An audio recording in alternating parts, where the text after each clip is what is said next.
Welcome students. मैं professor Vinod Kumar Gupta. इस video में आपको ये बताऊंगा कि लेज़र का बेसिक प्रिंसिपल क्या है, आइंस्टाइन ए और बी कोफिशिएंट्स क्या होते हैं और उनमें रिलेशन क्या है। तो आइए शुरुआत करते हैं। लेज़र का अर्थ होता है light amplification by stimulated emission of radiation. Laser light जो होती है यह ऑर्डिनरी लाइट से भिन्न होती है। ऑर्डिनरी लाइट जो होती है वो नॉन कोहेरेंट लाइट होती है और लेज़र लाइट जो होती है वो कोहेरेंट लाइट होती है। कोहेरेंस क्या होता है, हम ये समझें, जितने भी सोर्स होते हैं लाइट के, तो लाइट के जो सोर्स हैं जिनके बारे में हम जानते हैं वो या तो फिलामेंट बल्ब है, मरकरी ट्यूब है, CFL ट्यूब है या LED बल्ब है, इनके बारे में हम जानते हैं। तो इन सभी से हमको लाइट मिलती है और इनमें कॉमन चीज़ क्या है?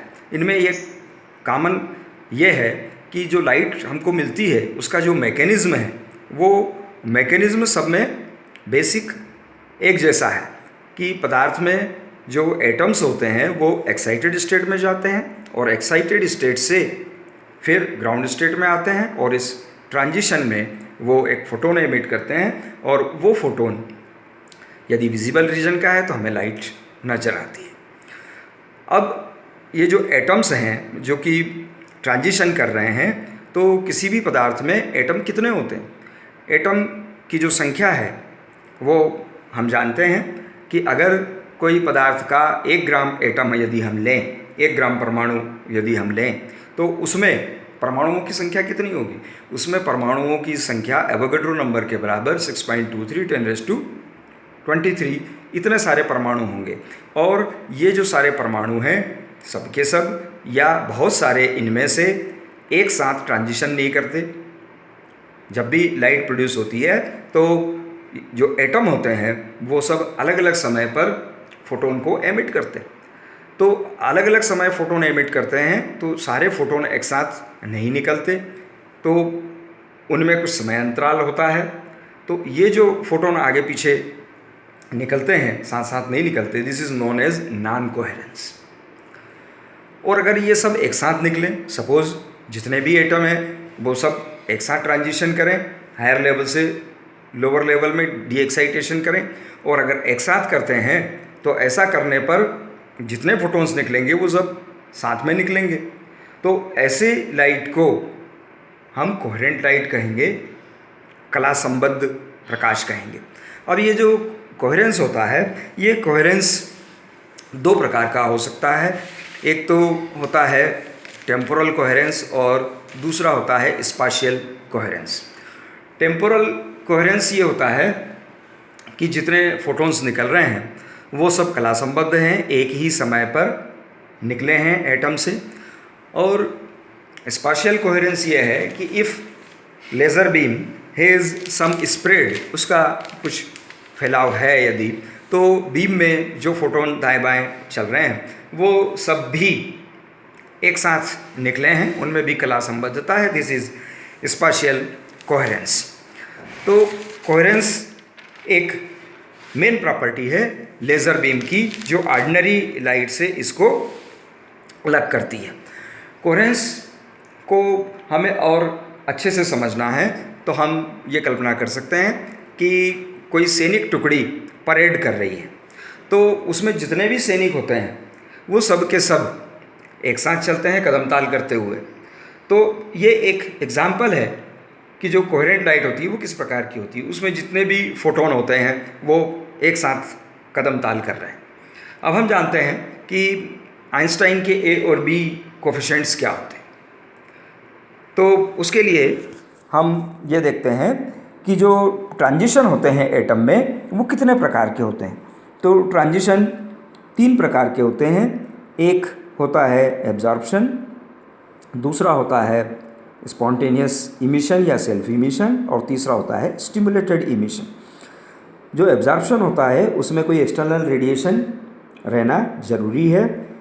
ये h फोटोन यहाँ पर है उतनी ही एनर्जी का जितनी एनर्जी इस लेवल और इस लेवल के डिफरेंस के बराबर है, तो ये एब्जॉर्प्शन करता है। यहाँ पर एक्साइटेड स्टेट में रहने का इसका जो टाइम है वो 10⁻⁻⁸ सेकंड का है।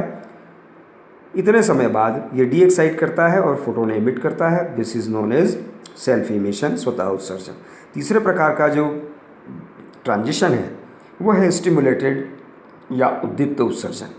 यदि यहाँ पर एक फोटोन मौजूद है इस एनर्जी का, इस जो डिफरेंस ऑफ द लेवल है, और एटम यहाँ एक्साइटेड स्टेट में है, now this atom is about to emit a photon, और उसी समय पर यहाँ एक फोटोन मौजूद है, तो ये वाला फोटोन इसको स्टिमुलेट करता है, इसको प्रेरित करता है डी एक्साइटेशन के लिए।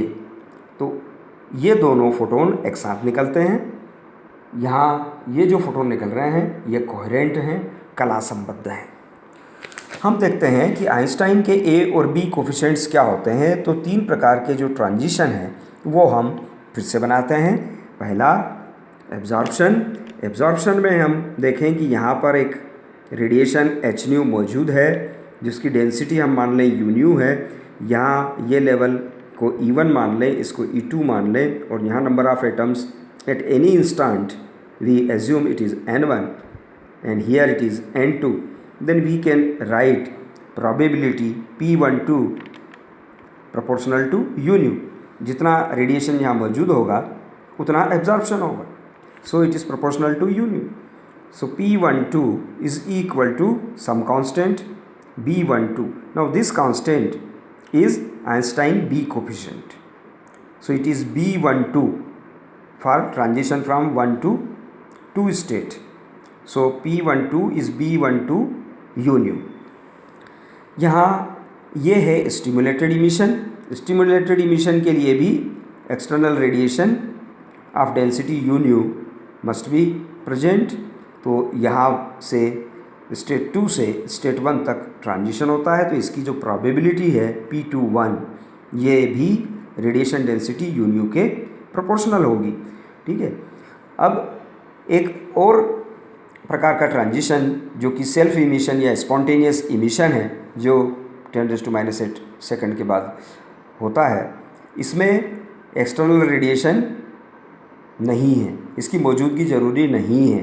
तो यहाँ जो ट्रांजिशन की प्रोबेबिलिटी लिखी जाएगी P21, इस P21 में यू न्यू नहीं आएगा। ठीक है। एक बात और कि यहाँ से यहाँ का जो ट्रांजिशन है वो सेल्फ इमिशन से भी हो सकता है और स्टिमुलेटेड इमिशन से भी हो सकता है, दोनों तरीके से हो सकता है। तो ये दोनों साइमल्टेनियसली भी हो सकते हैं। तो यहाँ से यहाँ तक आने की जो ट्रांजिशन की प्रोबेबिलिटी है P21, उसमें इन दोनों को हमें जोड़ना है, B21 U nu plus A21। A21 is another coefficient known as Einstein A coefficient. ठीक है। Now P21 is transition probability.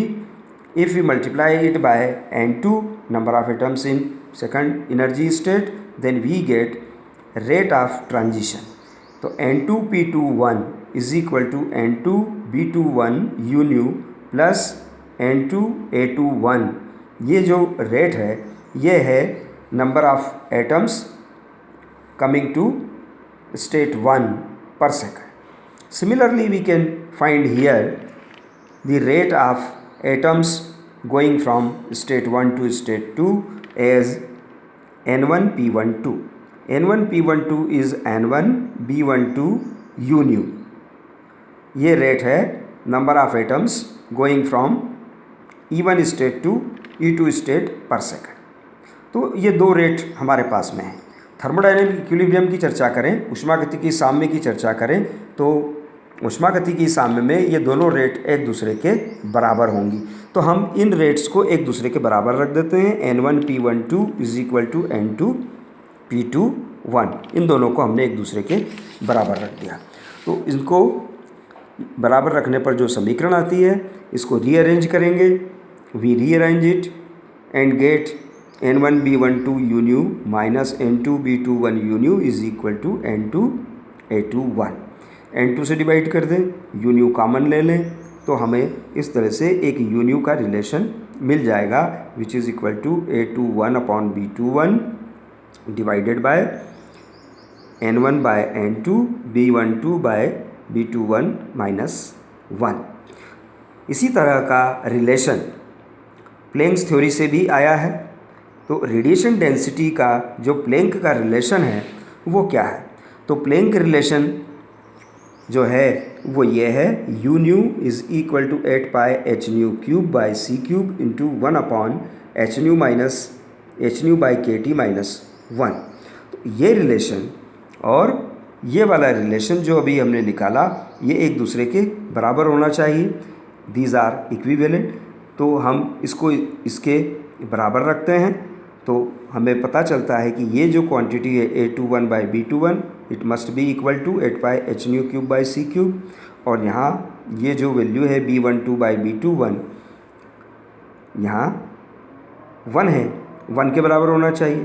तो हमने लिख दिया A21 by B21 is 8 pi h nu cube by c cube और B12 by B21 is equal to 1। तो ये relation आ गया जो ये बताता है कि आइंस्टाइन के ए और बी कोफिशिएंट्स में क्या संबंध होता है। इसमें यहाँ हमको एक महत्वपूर्ण परिणाम ये भी प्राप्त हुआ कि B12 is equal to B21, यानी एब्जॉर्प्शन का आइंस्टाइन कोफिशिएंट और स्टिमुलेटेड इमिशन का जो आइंस्टाइन कोफिशिएंट है ये दोनों बी कोफिशिएंट एक दूसरे के बराबर होते हैं। अब आगे हम यह जानेंगे कि लेज़र के लिए एक तो कोहेरेंस होना चाहिए, कोहेरेंस की कंडीशन होती है। तो कोहेरेंस किस तरह से प्राप्त किया जाता है यह सब हम नेक्स्ट वीडियो में सीखेंगे कि किस तरह से और कंडीशंस फुलफ़िल की जाती हैं और लेज़र बीम प्राप्त किया जाता है। Thank you.